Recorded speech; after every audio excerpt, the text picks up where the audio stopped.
prime your canvas. For acrylic paint, you can use Kills, craft paint, or gesso. When priming a canvas, you will want to put a thin, even layer of primer on the canvas, and then wipe the sides. For oil paint, you don't need to let the primer dry, but for acrylic paint, you will want to let the primer dry before painting.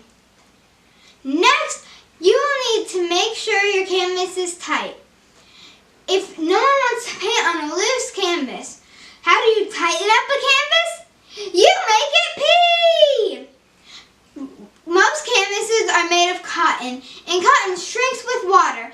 So, flip the canvas over and apply water to the back side, making sure you get underneath the wood frame in all the corners and pores of the canvas. Let me demonstrate.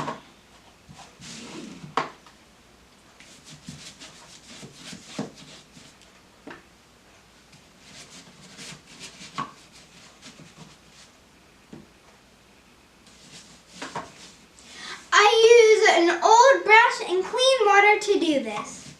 Did you know you can even tighten up a canvas after it's already been painted on? Try it.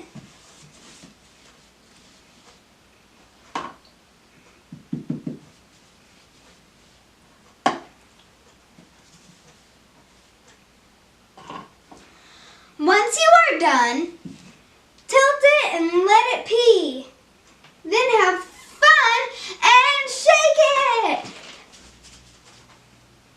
Let your canvas dry and then you will be ready to paint or prime your canvas.